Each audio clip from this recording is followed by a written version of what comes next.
Origin channel, and this is why North Korea is the hardest country to escape by the channel RealLifeLore. Well, it's kind of obvious, isn't it? North Korea, it makes sense. Alright, this is one of the latest video he did, I guess, and it's really interesting to me.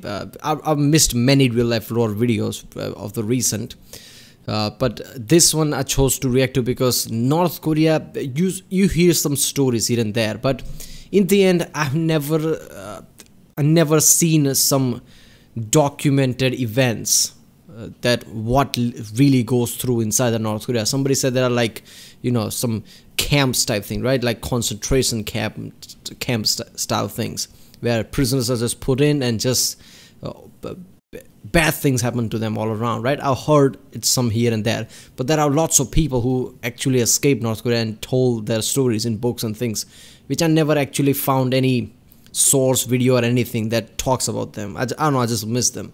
So this is going to be a really interesting topic for me because I'm pretty sure RealLifeLore is going to go in really deep inside this, like why it's hard and all the situation around North Korea. So yeah, it's going to be fun. Remember, if you like my reaction, don't forget to subscribe. Check out the reaction. There's a link in the description. Check out the cards in cards. Yeah, let's watch it. This video is made possible by Curiosity Stream and Nebula. Watch another full-length companion video to this one in my Modern Conflict series that explains the entire course of the North Korean conflict in the 21st century, which you can access by signing up for the Curiosity Stream Nebula bundle deal for only $15 a year at curiositystream.com/realliflore. There is simply no other country in the world today that can be even remotely compared with North Korea. Without any exaggeration, it is a literal 21st century glimpse into what Nazi Germany would have looked like had it survived after 1945. It is the world's most hardcore totalitarian regime, where absolute loyalty is always demanded, and where even the slightest sign of disloyalty to the country's absolute ruler can get you sent to one of the regime's numerous concentration camps for life, where you can expect a gruesome fate of starvation, literal slave labor, live medical experiments, constant torture, and random execution depending on what the guards feel like doing to you. There is no such thing as due process or human rights in North Korea, and hundreds of thousands of people are existing right now within these camps, living out this hell every day. This isn't history. It's happening live right now as you're watching this video and listening to my voice. Obviously, if you were one of the ones trapped inside of this real-life nightmare, you would want to escape. Alright, this is just fucked up. This is what I was talking about right there. All this concentration camp here and there, because I guess just a few years ago it blew up somehow because lots of different type of even talk shows and everybody was talking about like what are the conditions. I guess somebody released a book then that just revealed this kind of a horror or something. I remember around that time people were talking about this, like these are camps there. Even the Google image picked up some areas, right, which looked like a prison but which was gigantic. Like holy shit, those were some big ass prisons, if these are prisons, that kind of thing. So overall, it's just really fucked up to think about like things like this exist today. Like people are literally suffering right now in these places, and obviously nobody's access to document anything, so God knows what happens in places like that. Only survivors can tell us about it. So this is horrid. And you know, there are certain a-holes that always downplay things, right? Oh, that wasn't so bad. Oh, the media was exaggerating. Oh, during those times slaves were not, you know, treated that badly, and this and that. There are always some people who downplay certain events, and you know, I bet there are going to be people who are going to downplay this as well, like media basically, you know, blow this out of proportion. It's not that bad, this and that. I know these people are a-hole, but I hope those people are right, because if this is true, this is just horrible, right? All the people that goes through shit like this, right? So I want to believe these a-holes that said this is just exaggerated, because I hope this is exaggerated, not reality. Because otherwise, holy shit, all those people just suffering all day, and yeah, nobody to save them. This is just fucked up. The problem with that is that North Korea is without a doubt the world's most difficult country to escape from, primarily because North Korea doesn't allow you to escape. The penalty for even trying to leave the country is treason. The camps, and in many cases, death. And even if you successfully... Isn't North Koreans, every single citizen is considered an army troop, right? They are considered reserves or something. There are countries, I don't know how many countries are there, but this country is one of them who just consider every single citizen as their army and counts them inside the army. That's why North Korean army is one of the biggest that is considered because of this. Like every citizen is considered a soldier or something. You don't have to conscript anyone into it because everybody is just like a reserve or something. You can just call them upon. I guess they use that as an excuse that if anybody escapes, they're escaping the army or something. Right, so it's a treason, it's desert or something like that. Do get out. The North Korean regime has a tendency of going after your family members who stayed behind. What? This means your spouse, your children, your parents, and even your grandparents can be rounded up and sent to a lifetime of horror in one of the camps if they didn't make it out with you. For many, this is all the deterrent that's needed to keep them in line. Understandably, well, frustratingly so. But if you've made up your mind to leave, regardless of the risks and the consequences, these are the few ways you'd be able to do it. Unfortunately, none of them are easy, and they all have their own challenging geographic issues to account for. Alright, before he talks about how to escape, let me just process this. First of all, you can't swim across the river, Japan, Sea of Japan or whatever. You can't really swim across all that. I'm pretty sure directly going to South Korea would be a massive problem because of there are many soldiers here, right? I've seen that, even the Conan visited that and I saw that episode. So only option you would have left is going north, I guess, into Russia, I guess, which connects here, China, right? It's ridiculous how many places Russia connects to, but yeah, Russia apparently connects to North Korea here too. I was surprised when I heard that, like, holy shit. So yeah, I think China would be a best bet since it's the biggest border. And China being kind of friendly towards North Korea, I highly doubt North Korea has many troops there, right? It would be one of the least patrolled area.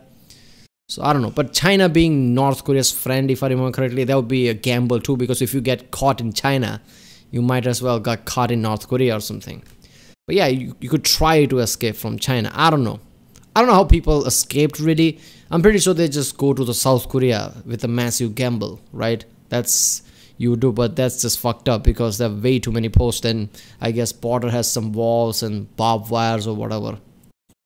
For. The most obvious destination for escape is to South Korea, the exact polar opposite of North Korea, a free, liberal, and rich democracy. South Korea claims legal authority over the entirety of the Korean peninsula and officially considers all 26 million North Korean citizens her own citizens as well. This means that if you can make it in, you're guaranteed citizenship, a future, and are effectively in the clear. But moving just this short distance from the north side of one peninsula to the south side is probably the most difficult journey that a human being can make in the 21st century. Walking directly across the southern border is almost impossible because it's literally the most heavily militarized location on the planet. It's completely covered with high walls, electric razor wire, millions of landmines, and is defended by millions of soldiers with live ammunition who have explicit orders to shoot to kill anyone foolish or brave enough to try getting across. An escape through here might be the quickest, but it's also the most dangerous and risky. Your odds of success are low, but despite that, many have still tried and come out victorious. In 2017, a North Korean man drove his car directly up to the military demarcation line between the two countries at the border and dramatically crashed, got out, sprinted across the border under a hail of machine gun fire from the North Korean border guards, and collapsed on the South Korean side behind a wall before being rescued.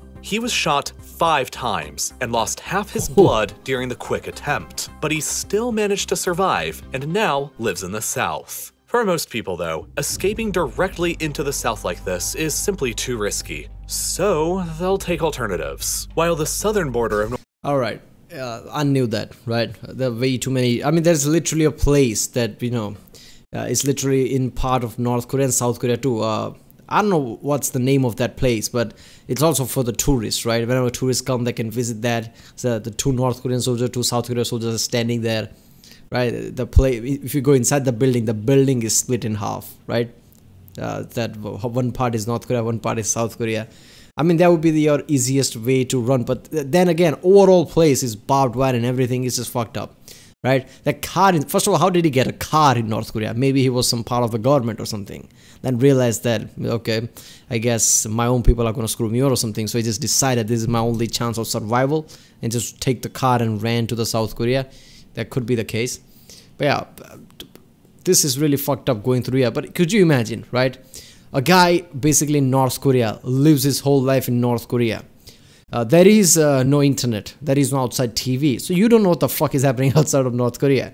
But as soon as you step outside and go to South Korea somehow, the closest city you have is Seoul, right? The capital of South Korea. You just walk there, see these skyscrapers with this fucking LEDs on top of them, K-pop and everything. Like, what the fuck did I just step in? Completely different world. I mean, 10 years ago, 20 years ago, it would have been somewhat similar, but now it's so different that they'll be like baffled. Like, did I just step into another dimension? What is happening? North Korea is almost completely impenetrable to escape. The eastern and western sides are covered in ocean, which present their own challenges. Buying a boat and escaping with that is impossible since most North Koreans are severely impoverished, and there's no possible way to buy a boat anyway, even if you did have the money. For most people, that leaves simply swimming to South Korea. There are no fishermen then? There is no fishing in entire North Korea?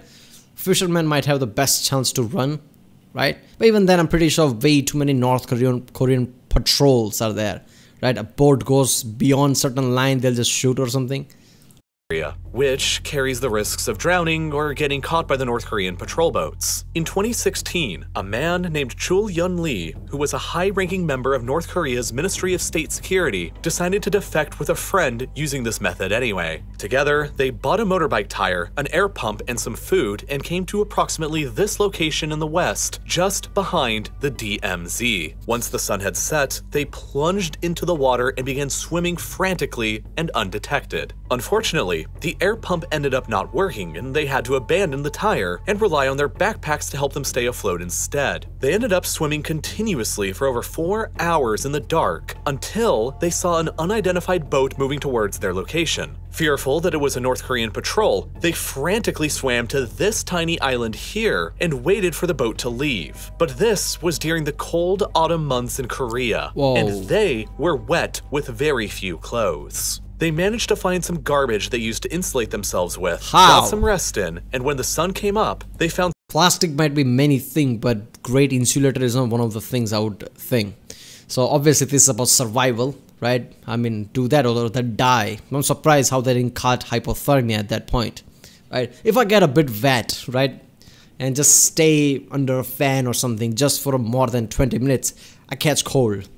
I don't know. So just thinking that, okay, I just swam, went to an island which is freezing, right? And I'm completely wet. How the fuck are you going to survive that? I would catch hypothermia like that. So I don't know. They probably caught hypothermia or some kind of a, problem like that. But obviously, what you gonna do? Die or survive? So they just survived if they can, I guess. I don't know. This is fucked up. Using just any garbage to isolate yourself.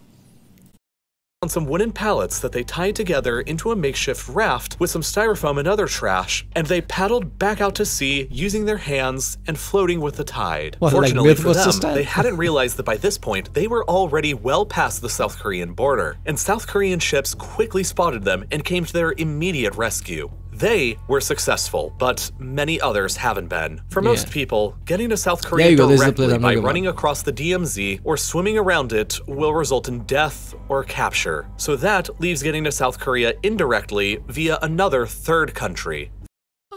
He's worried about data. 3 other countries nearby North Korea besides South Korea that you can escape towards, but none of them are good options. Are you gonna go to Japan? If you can make it, Japan is probably your best bet because you'll be guaranteed your freedom and sent to South Korea, but you have to make it across the Sea of Japan first, which can often be dangerous and is prone to typhoons, and in the best case scenario, you probably have nothing any better than a small boat. And not just that, I'm pretty sure the Sea of Japan is one of those places that where tectonic plates converge, this Indonesia to Japan, this whole area, right? If I remember correctly. Won't there be many, what are they called? Water, I don't know what they're called, I forgot the name. that basically water whirlwinds down many holes, right? There are places where it just, holds down and just water goes down inside them. So that would be cases. I mean, this would be a really fucked up place to just cross Sea of Japan. As a result, there have only been 3 confirmed successful cases of North Korean defectors actually making it directly to Japan. So it's probably going to be better to look north instead. Up here, the border is significantly less defended or patrolled and is comparably much easier to cross than the south. But doing so necessitates crossing into either China or Russia, neither of which are particularly very good options. The border with Russia is only 17 kilometers wide along the Tumen River, and it's easily patrolled by both sides. Even if you do make it across, Russia's official state policy is to immediately deport all North Korean refugees back into North Korea anyway. And as a North Korean, you're definitely going to stand out here. Hypothetically, you could make it up to the South Korean consulate in nearby Vladivostok and earn your freedom, but getting up there undetected by Russian police would be almost impossible, and as a result, escaping into China is the significantly more popular and less risky option. Here, the border is over 1,300 kilometers long and follows the Yalu. But doesn't in the Russian side, soon as you cross from North Korea to Russia, in that place there is a train that goes from there all the way to Moscow, I think, right? The longest train that is.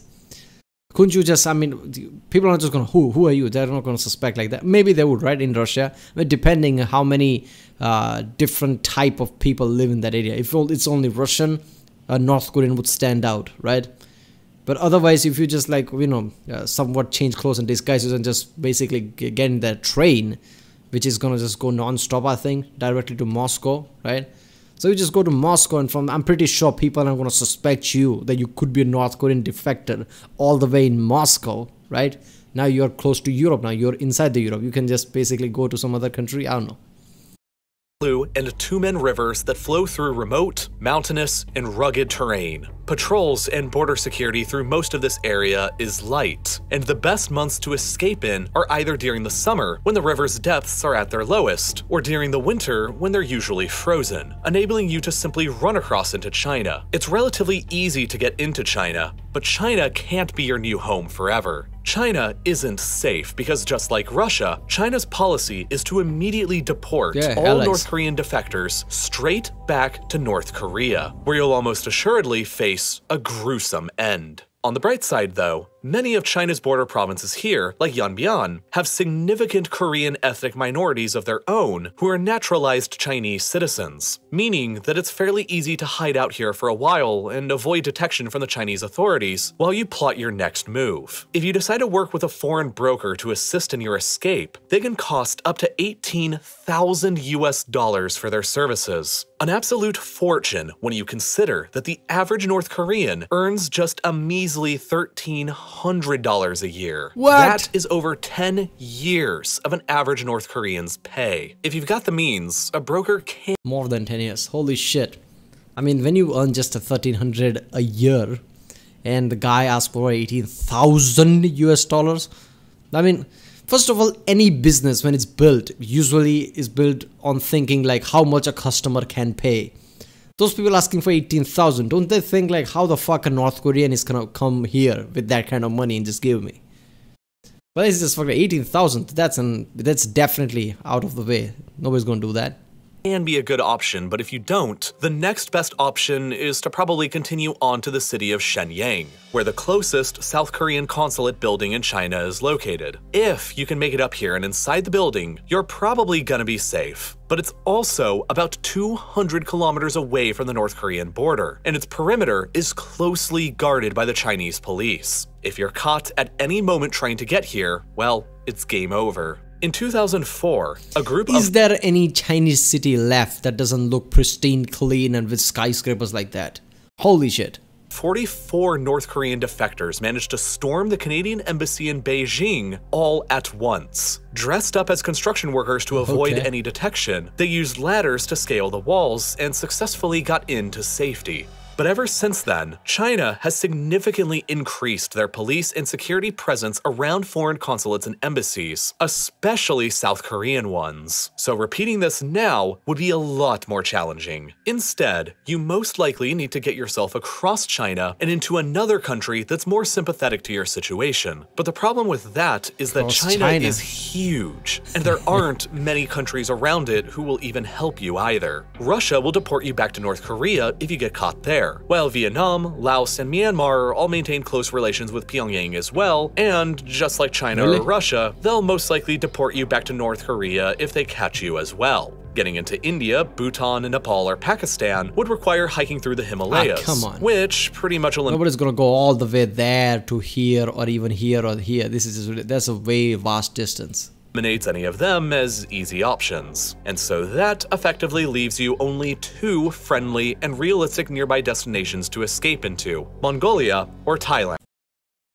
Is the closer choice, and the government here is sympathetic to the plight of North Korean defectors. If you make it up here, they'll deport you to South Korea rather than the North upon arrival. You just have to surrender yourself to the Mongol police. The only problem is that to get here, one must pass through the formidably difficult, freezing, and hostile terrain of the Gobi Desert, one of the world's largest deserts with an abundance of dangerous wildlife, hostile temperatures, and few resources to survive on. Navigating through the desert takes a lot of skill that one is unlikely to have ever learned back in North Korea, but nevertheless, some people have made it. In 2007, Park Yeon-mi and her mother escaped across the northern border into China by running across the frozen Tumen River. Because of China's deportation policy, it was impossible for the pair to find any kind of legal work inside of China, and they fell victims to human traffickers. After months of living beneath the radar, they eventually made their way here to the city of Qingdao and found a Christian missionary shelter. It was there that after nearly 2 years of remaining undercover in China, that they received enough aid from missionaries and human rights activists to finally take a chance and flee up towards Mongolia, with the goal of getting deported to South Korea and freedom. This incredible mother-daughter.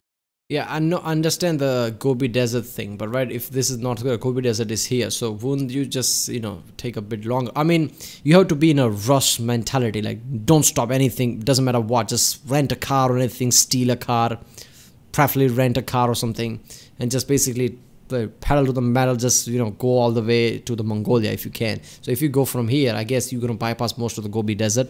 I don't know, I'm pretty sure there are some towns and cities here, right? Pair successfully managed to navigate through the Gobi Desert and reached the Mongolia border, but upon arrival, a group of Mongolian border guards intercepted them and threatened to deport them back over the border towards China, which would have ultimately meant deportation back to North Korea and the camps. Desperate, the pair both drew knives and promised that they'd kill themselves right there if that's what the guards were going to do. Sadly, death is often a preferable fate to a North Korean defector than being sent back to the country and the camps. Luckily for them, I'm normally not that kind of guy who'd say, I'd rather kill myself than do this or something. I think there's always a way. But at this kind of an instance, first of all, I won't kill myself, I would try to kill Mongolian soldiers. Maybe I could get away with it. What's the alternative? If they'll shoot me to death, that's what I was going to do anyway. No way I'm going back to North Korea at that point, right? Because the worst fate is there, right? Torture for God knows how long. So yeah. The guards took pity and brought them back in custody to the capital Ulaanbaatar before flying them directly to Seoul from there. Today, Yeonmi Park lives in New York City and runs a YouTube channel where she talks openly about her life and experiences growing up in North Korea. They are fascinating, and I highly recommend checking her channel out if you're curious about this kind of thing. So the link to her channel will be posted down below in the description. Navigating through the Gobi is so challenging. Talking about an experience throughout the life, right? Being part of North Korea, going to China, being a victim to human trafficking, then finding a Christian missionary and activist group that finally pushes you to Mongolia, where you get threatened to send back. Then you basically just think that, oh, that's it, I'm gonna have to kill myself. So you threaten, I'm gonna kill myself if you try that. They're basically, brings you to their city or whatever. Then you go back to South Korea, from there to United States. Now it's starting a YouTube channel. Holy shit, what a journey, right? Throughout, this is ridiculous.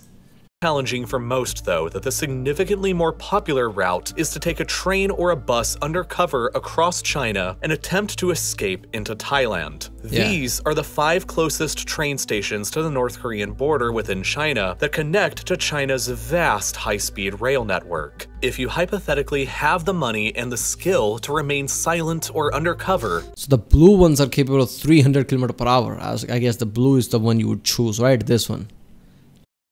This kind of spreads all the way here. Alright.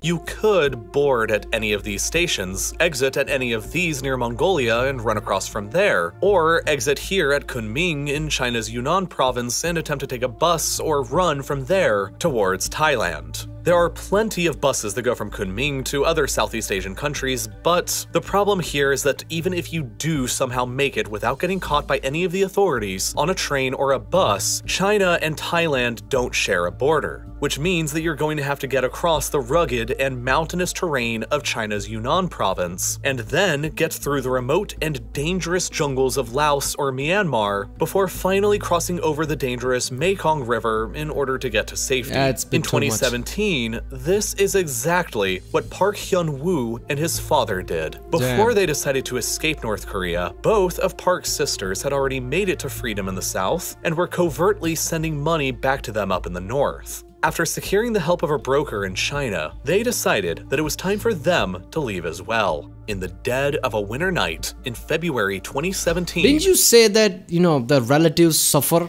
So how did those women got away, but the father and everybody was fine? Wouldn't they just put back to the jail or something? Like, how did they escape? You helped them, whatever. Both men crossed the frozen Tumen River into China with a pill full of rat poison to kill themselves with if they got caught. Damn. One of the sisters and their handler was waiting on the other side with a van and took them to a nearby safe house in the town of Yanji where they changed clothes. From there, they took a train to Shenyang and then another train to Zhengzhou, followed by yet another train to Beijing. From here, they took a series of buses to Kunming, but as soon as they got there, the Chinese authorities discovered them. Park and his father fled from their bus and became separated, and Park was forced to continue on foot alone through the dense jungles of Laos. Damn. Eventually reaching the Mekong River, the final obstacle, Park managed to get across and immediately surrendered himself to the Thai police, who took him into custody and surrendered him to South Korean officials, who flew him back to Seoul in safety. However, his father had been arrested by Chinese police and sent back to a prison near the North Korean border. But for whatever reason, the prison released him, and after getting back into contact with the brokers again, he made his way back down to Vietnam, and from here was able to avoid all detection and finally got on a plane bound for Seoul as well. I guess Chinese official motto is to send back to North Korea, but the people who are running this prison, right, people who are in power, might be sympathetic. Like, okay, this guy is just trying to run to a better future or something, right? I get it, we have to send him back to North Korea, but maybe some paper got mismatched. Maybe he escaped and they just let them go, right? That's probably what happened here, right? He just got, okay, they just slowly released him like, okay, run, get out of here. It had taken him 1.5 years and a journey of over 5,000 miles simply to reach a place a mere 400 miles away from his home. These are the only ways to escape that are available to the average North Korean stranded within the country. And they are all hard and desperate, but sometimes even getting to South Korea doesn't guarantee you your safety. In 2002, a woman named Jin Kyung-suk successfully defected over to the south, became a citizen, and married a South Korean man. For their honeymoon in 2004, 2 years later, they decided to travel back to the Chinese-North Korean border to film a documentary on the horrors of the North Korean regime, but while there, unidentified men kidnapped Jin and dragged her back into North Korea, where she was sent back to a concentration camp, tortured, and eventually executed, despite having been a legal South Korean resident. Escaping from North Korea is never easy. I'm sorry, that's just, what the fuck were you thinking? You think symbols and paper matters? The symbol paper means you're secured? Just because you went to South Korea and they just like, okay, now you're legally South Korean, married to someone in South Korea, that's gonna matter? You ran away from North Korea in the first place. Why the fuck would you go anywhere near that is even North Korean, right? First of all, those other people who just went to United States or something, I would be one of those people. I wouldn't even stay in South Korea if I can, right? Just go far away as from North Korea as you can. Going back to the border in China, I mean, what the fuck? If you stay in South Korea, at least there's a massive wall between North Korea and South Korea that no one's going to come across. Why would you go to China, which is basically allied to North Korea, where North Korean can literally just walk their ass into China and kidnap you? God, this is just fucked up. After all that.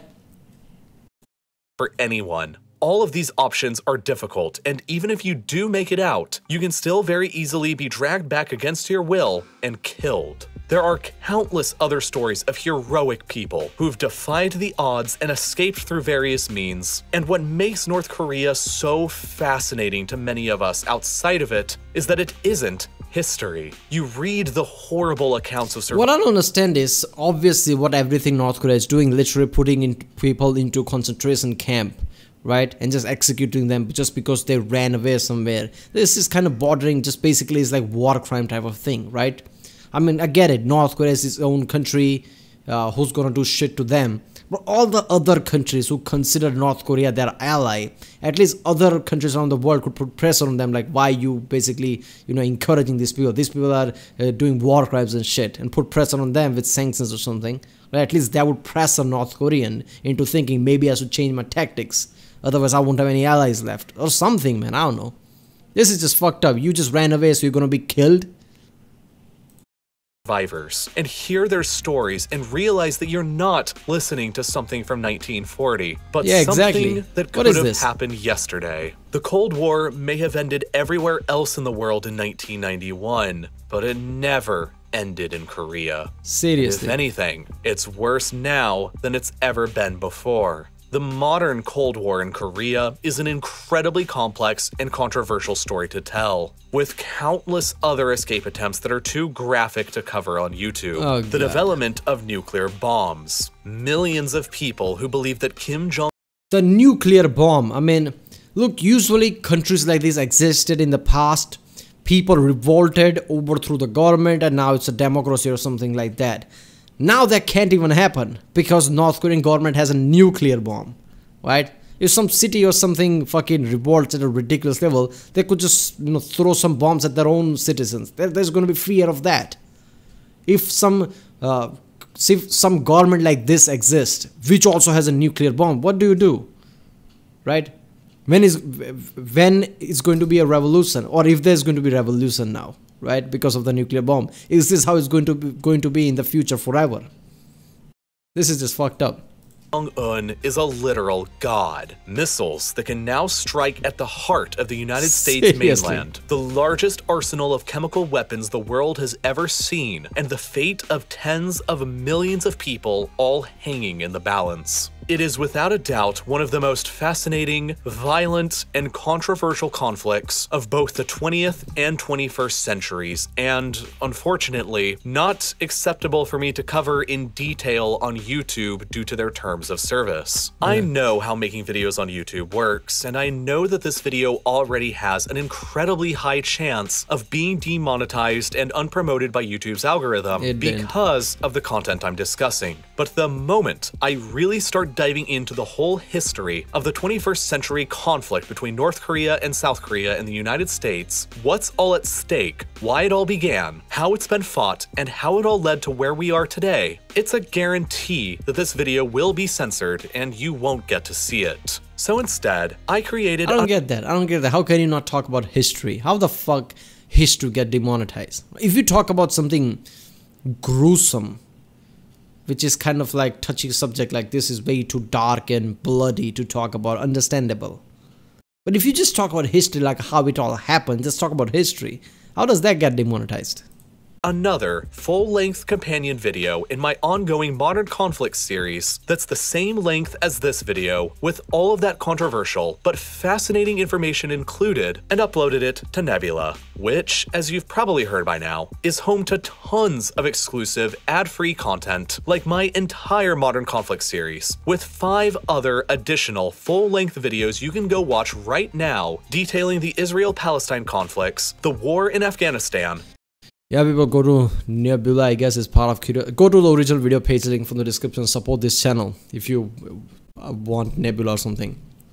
But yeah, this whole thing about North Korea and its citizens trying to escape, I didn't know, first of all, that if you get caught, you get killed, like it's a death punishment or something like that. I heard about concentration camp type of situation, prisons, but I didn't have details about them too. He just shown sketches here that I'm pretty sure the escapees described, right? I mean, this is just horrible. It feels like, you know, during the World War II, how the concentration camps and things were. This kind of feels similar to that, which is horrible. Thinking that this kind of things is happening literally right now as we watch this video. Right now is happening in that place. It's ridiculous. And massive border between South Korea and North Korea. It's ridiculous, like how you have no chance to escape to South Korea. That guy with the car was lucky. I don't want to say he's lucky because he was shot 5 times. It's not much of luck at that point, right? I mean, it's just one occasion where somebody survived. But yeah, you're not going to survive if you run to South Korean border. You're not going to cross some water just to go to Japan or something. China and Russia is your only bet. Even that is kind of hard to do.